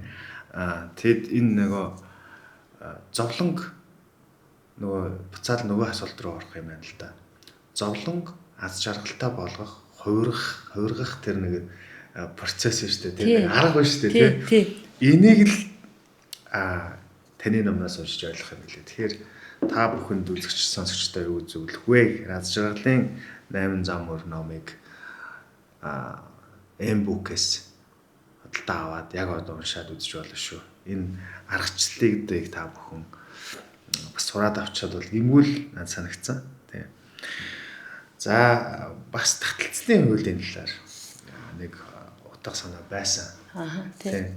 Энэ таталцлын хууль таталцал гэж юу юм? Энэ чи бас л байгалийн энергийн хууль байхгүй юу? Тэгээд ийм үг гэдэг. Та юунд анхаарал хандуулна тэнд одоо төвлөрөл явагдана. Дээрэс нь та яг энэ хууль чи өөрөө байгалийн хууль гэдгийг ойлгочих юм бол бид нар хэрэг аж аргалтай амьдрахыг хүсэж л байгаа юм бол аж аргалыг бий болгох тэр бодол, тэрийг даван туулах, сэтгэл зүй, сахилга батыг одоо тий чухал юм байна гэж ойлгочих юм бол аяанда аж аргал төрх нь тодорхой байхгүй. Тэгэхээр таталцал гэдэг нь та юу бодон түүнийгээ татчихийдэг. Яг л нөгөө цахилгаан сорон зүүн орон шиг байхгүй. Тэгэхээр тэр цахилгаан сорон зүүн орон чи өөрөө байгалийн хуулийг тайлбарлсан. Тэ хоёр шүү дээ. Тэр хуулийг ойлгочих юм бол бид нар биш үү те муу үг хэлэхгүй. Муу бодол бодохгүй. Муу бодол бодох юм бол тэрийг шууд эргүүлээд эрг бодол болгож болно. Үйлдэлээ бүх юмаа хянах тэм чадвар сурчдаг байхгүй. Тэгэхээр таталцлын хууль бүр гайхамшиг. Тэрийг ойлгосон хүн бол за тэгэл өстө өөрийгөө олно. Ааха. Би аж аргалтай амьдрахыг хүсэж байгаа юм бол би яагаад ийм буруу бодол хин нэгний намайг дормжилсан бодолд итгэл үнэмшил болгоод тэрний одоо тэг үгэнд автаад байгаа юм бэ. Сэтгэл зүйн дархлаатай болоход тусалдаг байхгүй. Хэр хоногийн хүнийг одоо ингээд өөрийгөө олчихсон, өөрийнхөө амьдралын зорилгоо тодорхойлсон тийм хүмүүс бол мянга гаднаас дайралт ирсэн ч хажуугаар нь өнгөрөх тийм сэтгэл зүйн хүчтэй дархлаатай болчдөг байхгүй. Тэгж чаддаг тийм чадварыг коуч өгөөд идэг байхгүй юу? Яагаад би коуч болсон бэ гэхээр би 20 эдтэй дээр надад коуч одоогийнхаар коуч тэр үед бол надад тийм хүн маш хэрэгтэйсэн. Би ер нь зөв зам мөрөөр явж гин үү? Би ер нь амьдралынхаа зорилгыг яа тодорхойлд. Ерөөсөө мэдэхгүй хайжсэн одоо олдоогүй. Тэгэл ерөөсөө би өөрөө коуч болох хэрэгтэй юм байна гэдгийг чи өөрөө амьдрал намайг коуч болоход хүрсэн байхгүй. Таталцлын хуулиар би яг тийм хүн хайж исэн. Тэгээ эргээд ийм хүн үнэхээр хэрэгтэй юм байна. Тэр хүн би байх хэрэгтэй юм байна гэдгийг чи сэтгэлийн дуудлаар хийгдсэн гэж байна. Тэгээ яг хүний нөөцийн менежментээр тэнд сууж байхдаа дандаа тэр хичээлүүдийг сонгож суралцдаг гэсэн байна. Сонгож болдсон шүү дээ. Тийм сонголт хийдэг гайхамшигтай хөтөлбөр байхгүй юу? Ямар нэг юм гэ кредит авах гэж заавал цаанаас нь хичээл авах биш. Маш хэрэгчлээ болгодог. Тэгээ яг юм хүний нөөц, коуч, менторшип тэгээ сэтгэл зүй тэр бүгдийг сонгож аваад тэгээд тэгээ өөрийгөө коучлоод өөрийнхөө бүх одоо зорьсон бүх зорилгодоо хүрсэн байна. Сэтгэл зүйн одоо тий сэтгэл зүйн удирдаа сурцсан, санхүүгийн эрхчлөөнд хүрсэн, одоо хүсээ мөрөөдөгс бүх хүсэл мөрөөдөлтөд хүрсэн. Хүрж явах хавцтай хүмүүсийг коучд тэр амьдралын зөв зам руу явах, амжилтанд хүрэх, санхүүгийн эрхчлөөнд хүрэх бүх тийм юм залж чиглүүл яваад байгаа байхгүй. Роберт Кийосакигийн нөгөө Баян аав ядуу аав гэдэг номны 1-р бот дээр юу гэдэг чинь бас яг нөгөө таталцлын хуулийн талаар ярьдаг, бичсэн бичвэрээдэг. Энэ утгаас энэ ном уншижсэн юм. Шинжилгээ явах уу? Тэ. Энэ дээр яг таталцлын хуулийг бас айгүй гоё тайлбарлсан байдаг те. Тэгээ би энийг ч юмс бүр өөртөө энэ ном уншаа таталцлын хуулийг хэрэгжүүлчихсэн байхгүй. Энэ ч бүр 2003 оны ном шүү дээ. Тийм шүү дээ. Тийм дээр тэгээд яаж хэрэгжүүлж ийсэ би бүр нөгөө тэр үед чинь нэг юм хан мандаа нэг юм нааддаг тийм хүн юусэн шүү дээ. Жохо хөвгдөд нэг та шүтдэг хамтлаг дуучдынхаа балкад юмыг олоо хандаа наадаг. Тэгээ би болохоор нэг юм wishlist тийм нэг юм хүсэж байгаа мөрөөдөж байгаа тэр мөрөөдлүүдээ бичээд тэгээд ингээд зураг мургийн ингээд наагаад тэгээ ингээд хандаа тэр номнаас санаа авдаг байхгүй. Хүслийн самбар шиг тий. Хүслийн самбар тий. Хандаа наагаад тэгээд тэрэн дээр болохоор би яг тэгж хүсчихсэн байхгүй юу. Би нөгөө 18 тахта дуулж малдаг гэсэн байхгүй юу. Халт. Тэгээд дуучин болмоор байна. Фэмиг хөтлөгч болмоор байна. Нэг хөрхөн байна. Тэгмээр байна гэжсэн. Тэгээд Америк явж сургууль сурмаар байна. гэдэг ч юм уу те. Тэгээ бүгд биелсэн байна. Тэгсэн чинь бүгд яг бүгдтэй амар сонзоо. Тэр нь бүр 2-3 жилийн дотор яг юм үлгэрийн юм шиг ич хэдийн юм шиг бүр тэгж билсэн. Тэгээ би бүр ингээ ард нь ингээ жагталж магтлаад. Тий. Тэгээд Хүн чинь нөгөө тэгэнгүүт бүх юм биелээд ингэнгүүтийг тэр амьдралдаа ингээ ороод төрчд юм л шүү дээ. Энд тэнд ингээ баахан хүмүүсийн энерги ч юм уу янз янзын ингээ шин боломжууд гарч ирэл те. Бүгд биелсэн тэн дээр болсон бүх юмуд. Дараа нь би Монголд ирээд дахиад бүгдийг юм гаднаас ирэхээр шинээр эхэлдэг шүү дээ. Шинэ компанид ажилд орох ч гэдэг юм уу, эсвэл бизнесээ шинээр эхлүүлэх ч гэдэг юм а те. Тэгээд энэ удаад болохоор тархин дотроо ингээд яг ингээд өмнөшгээд чи 16 настай байсан. Тэгэнгүүт өмнөшгээ тэгээд хүслийн самбар ингээ хийгээд хандаа наах гэхээр жоох хичээсэн байхгүй. Тэгэнгүүт тархин дотроо ингээд үсгээд за би ийм компанитай олмоор байна. Ингэмээр байна, ийм байртай олмоор байна, ийм машинтай олмоор байна гэл тэгээд тархин дотроо бичээд тэгэхээр тэр бас биелсэн. Тэгээ би энэ таталцлын хуулийг ажилтдаг гэж боддог. Үнэ. Тий, ажилтдаг гэж боддог. Тэгээ бүх юм чинь эрчим хүч юм байл шүү дээ, тий. Энэ ширээ мэрээ бүх юм эрчим хүч. Тэгээ тэр дундаа хүн өөрөө бүр маш өндөр түвшний эрчим хүч тий агуулт юм байл шүү дээ, тий. Тэгэхээр бидний бодол бол ямар нэгэн байдлаар тэр таталцалтаас орон зөнд ойлгооч гэдэг юм уу тиймтэй байдаг байх. Бас нөгөө талаас хамгийн энгийнээр ярих юм бол зориг тавьчих ингээд ойлгочих бас болов л тий. Яг үнэ. Наадах чи яг наад их одоо туслалын одоо таталцлын хуулийг күүчлэх техникт ашигладаг.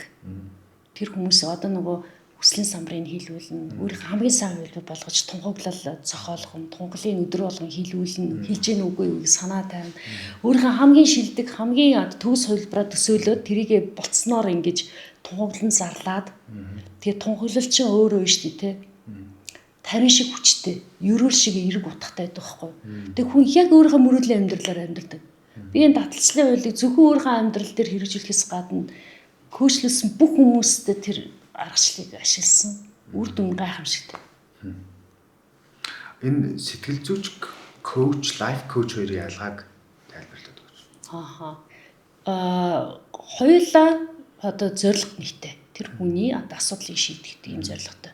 Сэтгэл зүйч бол ихэвчлэн өнгөрсөн цаг дээр ажилладаг. Тэр хүний сэтгэл зүйн траума авсан асуудал ерөөсөө тэр ингээд бодогдоол ингээд дахин ингээд угшлагт нь хойноос нь татаж чангаагаад байгаа одоо ингээд ичимхий байдал, өөртөө итгэлгүй байдал, өөрийгөө дандаа доорт үздэг тийм айдас тэрнтэй ингэж ажиллахад нь сэтгэл зүйч илүү тусалдаг. Коуч хүн бол 3 цаг дээр ажилладаг байхгүй. 3 цаг гэдэг маань тэр асуудлаа шийдэд ингээд зорилго тавиулаад зорилгодоо хүрэхэд нь туслах тэр ур чадруудыг суулгаж өгнө. Одоо ингэ залхуу байвал одоо тий ирч хүчтэй тууштай тийм ээ зориггүй байвал зоригтой болгоол тий. Тэгээд үүргээ дандаа доош нь хийдэг хүмүүс идэх байхгүй. Ингээ харахад амар өөртөө итгэлтэй байна. Дотор хүн ингээ чи чадахгүй чи ийм хийн гэж юу исэн гэдэг ингээ дотор ингээ тэмцэл явагддаг. Тэр хүний тэрийг арилгах ажлыг хийжээж урагш явдаг байхгүй. Тэгэхээр ирээдүйн зорилгыг нь тодорхойлоход нь туслана. Зорилгод нь хүрэхэд нь ингээд одоо цаг төвлөрүүлж өнөөдөр хамгийн сайнараа байх, өнөөдөр хийх ёстой маа хийхэд нь чиглүүлнэ. Яг ингэ явж итл араас нь татлаад их гарна. Дотор хүнтэйгээ тэмцэлтэй шүү дээ. Тэр дээр нь ажилдаг гэсэн үг байна. Тэгэхээр коуч хүн бол 3 цаг дээр ажилдаг. Тэрүүгээрээ ялгаатай. Хоёлаа яг одоо энэ үзэгчдийнхаа сонсогчдийнхаа өмнө яг бодитоор танаад коучлж болох. Болно. Хоёлаа богинохоо. За. Тийм. Ер нь яг коучлах гэж юм. Одоо монголчууд бол Америкт бол лайф коуч амар түгэнэлтэй бүр шүдний эмчил байдаг шүү дээ, тийм. Тэр шиг Монгол лайф коуч гэхээр бас одоо ойлгоод хэлсэн баг тийм хүмүүс. Тэгээ масс нь бол арай ойлгоод байна.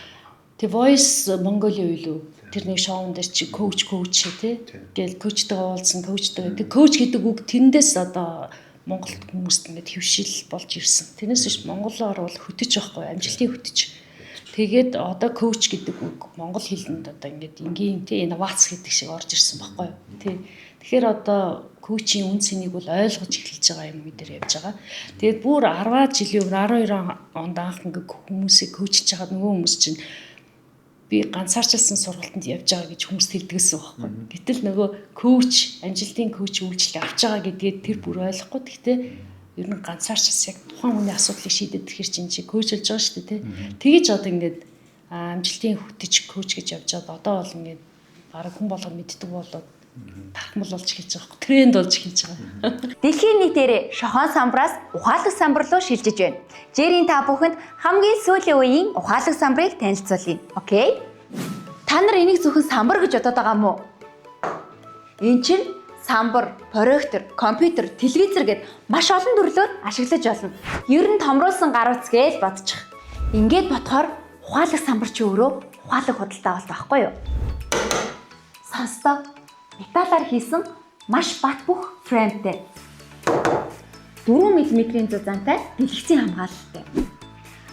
Үйлдвэрлэлийн систем нь үнэхээр амархан юм байна. Би бараг 2 минутын дотор сурчлаа. Дэлгэцээ 4 хуваана. Дөрвөлээ зэрэг ажиллах боломжтой. 23 зэрэг мэдрэг. Ингэж Android үйлдвэрлэлийн системтэй болохоор та бүхэн YouTube, Netflix гэх бүх төрлийн аппликейшныг татаад ашиглах боломжтой. Нэрээ Windows үйлдвэрлэлийн системтэй гэж мэдсэн үү? Компьютерийн бүх үйлдэлийг гүйцэтгэх боломжтой. Бүх төрлийн оролттой, хүссэн телевизийн сувгаа үзэх боломжтой. Хамгийн гол нь найдвартай, баталгаатай, аль бие усны эрхтэй газраас авахыг зөвлөж байна. Бүтэн жилийн баталгаатай эвдрэл хэмтэл гарах юм бол арыг чинь 100% даана. Окей? Bye bye. Эрхэм мэнд үз сонсогчдоо бид нэг Annabelle институтийн үүсгэн байгуулагч Пүрэв Жонгийн гандуулгар хичтэй, коучтэй өнөөдөр ярилцж байна. Маш сайхан байна, маш гоё халуун дулаавар амьсгалтай, маш гоё энергитэй хүн байна. Тэгээд одоо бид хоёр бодит амьдрал дээр яг одоо коучлуулна. Би танаас сонсох юм уу? Та надаас сонсох юм уу? Яаж вэ? Коуч хүн бол дандаа дотроос нь өөрснөөс нь асуудлын шийдлийг олоход тусалдаг арга байгаа. Ментор бол шууд зөвлөдөг. Тэгэхээр би чамаас өөр асуултууд асууж явна. Тэгээ яах вэ гэхээр энэ асуулт нь юу вэ гэхээр чамд хэлээд коуч хэрэгтэй үгүй гэдгийг би хэлээд асуултаар дамжуулаад чи зүгээр хариулаа л явна гэсэн юм уу тий. Тэгж жагаад нэг асуудал дээр чинь ярилцсан заяа. За явъя. За амар юм асуухгүй сте хамаагүй юм аа. Үгүй. Тэгэл аюу энгийн зүгээр чи байгаараа л байна. Окей. За болорхүү чи энэ одоо үлдсэн цаг хугацаанд амьдралынхаа нэг үлдсэн цаг хугацаа шүү дээ тий. Тэг юу хийхийг хүсэж боддог вэ? За би амар том ерөнхий асуулт байна тий. Би ажил мэргэжил тал дээрээ чи тэг ерөнхий хариулж болно. Ажил мэргэжил тал дээрээ маш сайн мэрсэн боловсруучсан чадварлаг байхыг хүсэж байна. Маш сайн одоо амжилттай бизнес эрхлэгч болохыг хүсэж байна. Олон одоо хүмүүсийг цалинжуулдаг тий нийгэмдээ хэрэгтэй ийм бараа бүтээгдэхүүн үйлчилгээг нэвтрүүлдэг ийм компанитай тэгээд аз жаргалтай гэр бүлтэй тэгээд энэ дэлхийг discover хийж таньж мэдмээр байна. Тэгээд таньж мэдсэн зүйлээ подкастаар за ирээдүйд бол номоор ч юм уу дамжуулж байсан гэдэг хүмүүст хүргэх ийм хүсэл мөрөөдөлтэй. Окей. Болж байна. За энэ хүсэл мөрөөдөлтөд өөрхийн тулд чиний зүгээс чи юу хийж чадах вэ? Миний зүгээс ингээд өдөр болгон надад би ингээд би багтаа аяг тоглоом тоглож байсан байхгүй юу? PC нөгөө гейм Sega Sony гэл тэр үед байдаг гэсэн PlayStation тий. Тэнгүүд ингээд би амьдралыг хаяа үед авдаг тоглоом шиг эсвэл цэргээр бол даалгавар биелүүлдэг шиггээр харах гэдэг байхгүй юу? Өнөөдөр би энэ дараалал энэ ажлуудыг явуулчихна. Тэгээд mission completed гэж хардаг байхгүй юу? Тэгээд энэ өдөр болгоныхаа таскуудыг даваал явах хэрэгтэй гэж бодож байна. Окей. За тэгвэл энэ зорилго төрөхийн тулд ямар ур чадвар чамд хэрэгтэй вэ? Юу хэрэгтэй вэ? Энэ зорилго төрөхийн тулд би өөрийгөө хөгжүүлэх хэрэгтэй. Өдөр болгон хийж байгаа зүйлүүдэд өргөжлүүлэх хэрэгтэй зөксөлтгүй. Гэж бодож байна. За чамд бүр ингээд ийм деталь төлөвлөгөө гарсан өдөр зорилгодоо хүрэхин тулд деталь төлөвлөгөө гараагүй. Гэхдээ ерөнхийдөө дараагийн 10 жил нэг иймэрхүү гэдэг төлөвлөгөө бүдүүрчилсэн байдлаар байгаа. Чиний толгой дотор уу цаасан дээр үү? Толгой дотор. Толгой дотор ингээд төлөвлөгөө байгаа окей гэж үзэж байна уу? Би өмнө нь ингээд болоод ирсэн. Тэгээд болохлох гэж бодоод шүү. Яг ингээд нэг юм 2050 он хүртэл би ингэн гэдэг юм бол үнэхээр гаргаагүй. За. Тэгэхээр чиний одоо нөө майнд бол айгүй үүлээр илэрхийлэх юм бол ингээд айгүй олон үйл байгаа байхгүй. Тэгээ тэр олон үүлнүүдээс ингээд сойлоо тэр цаа тэнгэрийг харахын тулд чамд айгүй precise planning одоо хэрэгтэй гэж бодогдохгүй байна уу? Энэ тал дээр нөгөө бас зарим амжилттай хүмүүс хүртэл бас илтгэлтэй номон дээрч байдаг. Ер нь нэг тийм хитрхийх амьдралаа планжуулаад тий хэрэггүй. Энэ бол нэг бас юм чамайг стресс автуулна. Тэгээд ингээд тийм хаалцны торонд болом оруулаад байт юм аа. Тийм учраас зүгээр л амьдр Let it go гэдэг. Амьдр гिचлэх гэдэг шүү дээ. Би энэ философиг нь арай дагж мөрддөг. Ерөнхийдөө хараад окей гэлэвчдэг юм уу? За. Окей болж байна. За ингээд чиний хувьд төлөвлөгөө ер нь байгаа. Гэхдээ тийм precise төлөвлөгөө шаардлагагүй тий? Угаасаа өөрийн чинь сайн итгэл үнэмшил чинь чамайг зүг гэж бодоод ингээд явж байгаа тий? Одоо ингээд чамаа ингээд зорилготой хүрэхэд яг чи өөрийнхөө мөрөөдлийнхаа амьдралаар амьдрахад юу саадуулж байна? Дадал зуршил. За. Ямар зуршлууд одоо өөрийн чинь хойш нь татчихна. Тэгэл муу зуршил гэдэг дээр маш олон энэ олон нийтийн мэдээлэл хэрэгслээ бас ярьж болохгүй. Тэгэл архичих за. Асуудалгүй. За. Одоо тэр дадал зуршлаа өөрчлөх хүсэж байна уу? Би өөрчлөх шийдвэрээ гаргацсан. Тэгээд яг тэрийгэ дааж мөрдөд явж байгаа. Окей. За. Яг үргэлжлүүлээд явж байгаа гэсэн үг. Окей. За саяныхыгээ ингээд өөрчлөж чадах юм байна те. Өшөө өөр чиний хойноос чинь татаад байгаа зорилго өөрийнхөө мөрөөдлийн амьдралыг бий болгоход саад бэрхшээл байна. Саяныхыг яг чадна гэж л бодоод явж Хэдэн байна. үе итгэлтэй вэ? 70% итгэлтэй. 70%. Чиний дадал зуршлаас гарах бол тийм амархан биш. Тийм. Дадал зуршил гэдэг заавал одоо нэг талаас нь харах хэрэггүй л хэл та. Амар олон дадал зуршлууд байгаа шүү дээ. Тийм л хараас нь татаж чангаадаг дадал зуршлууд. Тэгээ нойр байж болно. Би нойрны асуудалгүй л дээ зүгээр энгийн юм ярьж шүү дээ. Их хидэлт байж болно. Скол хит их ажиллах ч юм уу те. Олон юм байна. Тэгэхээр яг энэ коуч уулзалт ч өөр айгуу тийм нандин 1-to-1 уулзалтууд байдаг байхгүй юу? Тэгэхээр яг олон нийтийн хэрэгслэр өөрийн чинь хувийн орон зай руу халдаж болохгүй болохоор ингээд төр орхич. Яг ингээд ганцаарчлсан ингээд уулзалт ингээд итгээд ирж штэ эргээд задлж ярина. Тэгээд задлж яриад ингээд яриад эхлэнгүүт би энэ хүн тусалж чадах уу? Би энэ хүнийг коучлоод амжилт нь хүргэж чадах уу? Нөгөө зорилгодоо өөрийнхөө мөрөөдлийн хувилбар тай болоход нь туслах уу? Тусалж чадах уугүй юу гэдэг ийм танилцах уулзалт хийсний дараагаар тэгээд тэр хүн бэлэн болж үгүй юу гэдгийг энэ танилцах уулзалтаар тэгээ шийднэ. Тэгээд тэр хүн бүрэн итгэх ёстой. Надад ч одоо манай коуч төв чиглэлээр коуч байгаа шүү дээ тийм. Бүрэн итгээд ингээд нээлттэй өөрийг ингээд яриад ирэхээр ямар ч хаалт байхгүй, ямар ч дүрсэхгүйгээр яг өөрийгөө ингээд нээлттэй тавиад өчгөр нөгөө хүн чинь яаж за би чамд тусалж чадах юм байна. Гин нөгөө хүн би бэлэн болсон юм байна. Би ингээд коуч надад үнэхээр хэрэгтэй юм байна гэдгийг одоо тэр гаргаж ирдэг байхгүй яг нарийн юм руу ороод ирэхээр тэнгуут нь за цаг нь болсон юм байна. Би чамтай ажиллахад бэлэн байна. Нөгөө хүн чинь би бас ингэ бэлэн байна гэдэг. Коучинг хөтөлбөр бол хоёр талын хамтаа ажилладаг байхгүй. Тэр хүнд би туслах гэдэг шүү дээ. Гэтэл байг нь оноогүй чамд ерөөсөн миний тусламж хэрэггүй, миний коуч хэрэггүй хахад би хайрын цагаар чамд зориулж исэн хэрэгтэй өндөө зориулна. Чи ч гэсэн те өөрийнхөө үнэтэй цаг хугацаагаа тэгээд тэр коммитмент өгөх түвшинд ингээд за би яг цаг болчихжээ. За би орё гэсэн ийм хоёр талын хамтаа ажиллагаа нийлжиж үр дүн гардаг байхгүй. Тэгэхээр энэ коуч уулзалт чи одоо чи таар яагаад ингэж зогсчиход байна. Би чамаас ингээд нарийн асах тусам чи хаалт үсгэд байгаа. Энд чи ингээд дотор чи нарийнууд байгаа байхгүй. Би дээрлүү чи ороход тулд яг ганцаарч уулзалт хийж камера унтрах хэрэгтэй юм тийм. Тэгэхээр ер нь бол одоо гол зорилго нь юу вэ гэхээр коучлүүлэх хүн нь коуч үнснийг ойлгоод зарим хүмүүс өөрөө ч мэдгүй ирдэг байхгүй. Нэг л something wrong те болохгүй байна. Гацчаад байна ч гэдэг юм уу те. Тэгээд хэд хэдэн шалтгаантай байдаг. Бүр нэг хөө иржсэн байхгүй. Бүр ингэ зорж ирээд уйлаад иржсэн байхгүй. Тэгээд би ингэ сэтгэл зүйн асуудалтай юм болов. Ямар нэг юм болохгүй байна. Ингээд судлаагаал асуугаад үзсэн чинь ямар асуудал гарч ирсэн гэж. тэр хүн сэтгэл зүйч рүү явах шаардлагагүй. Зүгээр амьдралын зорилгоо гаргахаагүй. Тэгээд ингээд асар хэрчгүүч, асар ур чадвар тэрийг хаашаа урсахаа мэдэхгүйсэн баг. Тэгэл тэр хүний амьдралын зорилгыг талбар бүртэн гаргаж өгтөн туслаад зорилгод нь хүрэхэд нь ингээл сэтэлжүүлэл явсан. Одоо бол бүр тэр бүр цайлж байгаа.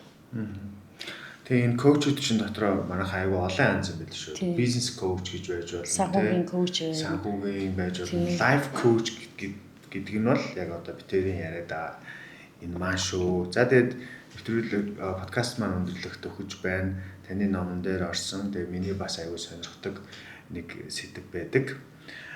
Энэ бол хоосон чанарын тухай. Тэгээ энэ хоосон чанарын хууль гэдэг та бүлэг сэдвтэй байсан. Энэ хоосон чанарыг та яг юу гэж харж байна? Би эхлээд энэ асуулт өөрөөс ч асууя. Чи юу гэж харж байна? Та дандаа надаас суугаад байгаа. Коуч арай өөр юм ба. Би тэнийг подкаст орж байгаа юм санагдаад та. Чи ямар нэгэн зорилготойгоор би уншсан болохоор тэгэхээр таны санаанаас өөр юм ярьсан зүг баг. За окей. Хоосон чанарыг чи зүгээр ямар ихтгэл үнэмшилтэй байгаагаа л хэлчих. Тэр номыг уншаагүй. Тэрнээс харин өөрийг хэлээ. Өөр талаас нь хэлээ. Хоосон чанар гэдэг бол миний харж байгаагаас бодож байгаагаар энийг бол маш олон янзаар буддын шинжлэх ухаанчтай тайлбарлагдсан байдаг. Тийм. Хоосон чанар бол зүгээр л бүхнийг хүлээн зөвшөөрөх, байгаагаар нь хүлээж авах. Окей. Бүх юм хоосон.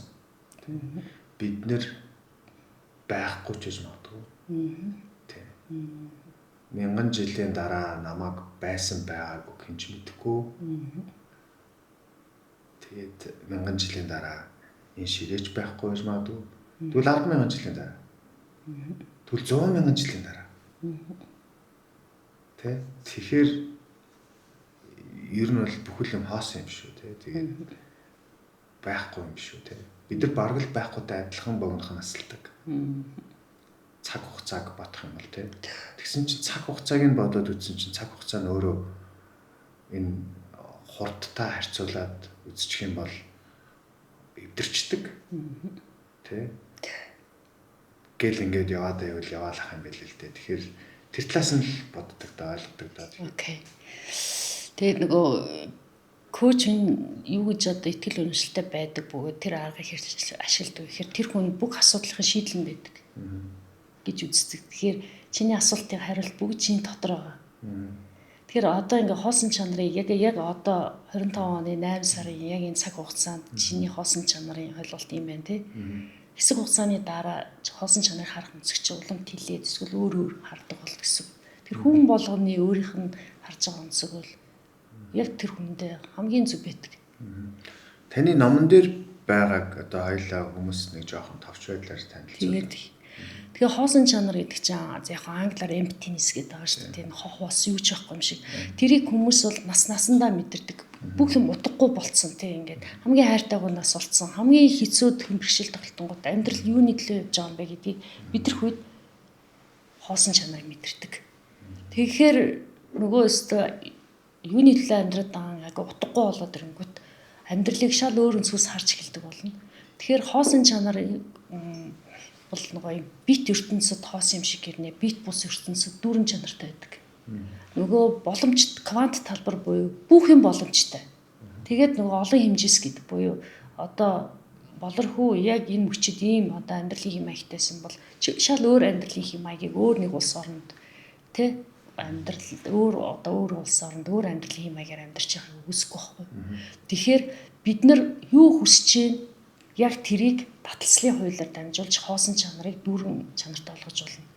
Тэгэхээр хүн юу хүсэж байна, юу мөрөөдөж байна, юу бодож байна яг тэрийгэ биелээ болох боломжийг хоосон чанар болгодог. Тэр нь бүх юм боломжтой гэсэн үг. Тэгэхээр боломжит талбар гэж бас ойлгож байна. Ингээд энэ тавчнаар ингээд тайлбарлаж байна.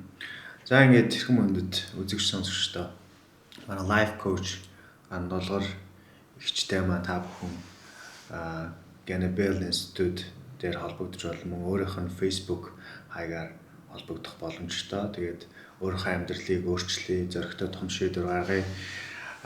Хэрвээ ямар нэгэн зүйл танд дутагдаад байгаа юм шиг ямар нэгэн юм юмд ороод гатцсан юм шиг амьдралын чинь цаг хугацаа зогссон юм шиг ийм мэдрэмж төрөх юм бол та бүхэн дэлхий дээр шинжлэх ухаанаар нотлогдсон энэ лайф коуч хүн дээр очоод эсвэл одоо таны сэтгэл зүйн ямар нэг асуудал ивэл сэтгэл зүйч дээр очоод ер нь өөрлөгөө өнгийгөөрэй гэж та бүхэндээ хэлмээр. Ингээд нэвтрүүлгийн төгсгөлд хамгийн сүүлд бас манай сонсогчдод юу гэж хэлмээр байна, яриаггүй дутуу үлдсэн хэлж хийсэн гэж бодож байсан тийм сэдв агуулга байвал тайлж болно. За хүний амьдралд үнэхээр коуч хэрэгтэй юм билээ. Би өөрөө одоо коучтэй, ментортай. Тэгээд бас олон мянган хүмүүсийг коучлсан. Тэгээд ер нь хүнд хамгийн үнцэнтэй юм бол цаг хугацаа гэдэг. Тэгэхээр коучтай болоод тэр хүн тэр хамгийн үнцэнтэй тэр нөөцийг товчилж хэмнэхэд тусалдаг байхгүй. Тэгэхээр яг хэрэгтэй коучтай хандаараа одоо надаас гадна манай коуч төвийн 20 гаруй коуч нар байгаа. Тэгээд чиглэлээр ингээд мэрэгсэн сэтгэлийн травмыг өөрчилдөг. Тэр арилгадаг байна. Тэгээд санхүү, бизнес гэд маш олон төрлийн коуч нар байгаа. Тэгээд өөрт чинь яг хэрэгцээ шаардлагатай гэдгийг мэдэрсэн бол хүрээд ирээрээ тэгээд бид нар танд одоо коучилж аж аргалтай тэгээд амжилттай явахт нь асуудлаа шийдэхэд чинь одоо туслаад бэлэн байна. За ингээд нэвтрүүлгийн төгсгөлд хэлдэг үгээ та бүхэндээ дахиад хэлье. Монголчууд бид нэр бүгдээрээ нэг тал, нэг баг, нэг тим шүү. Тэгэхээр бид нар бүгдээрээ бие бинийгээ дэмжих хэрэгтэй. За ингээд дараагийн дугаараар уулзцгаая. Josh's podcast-ийг энэ цагийн мөчийг хүртэл үзсэн сонссон та бүхэнд баярлалаа.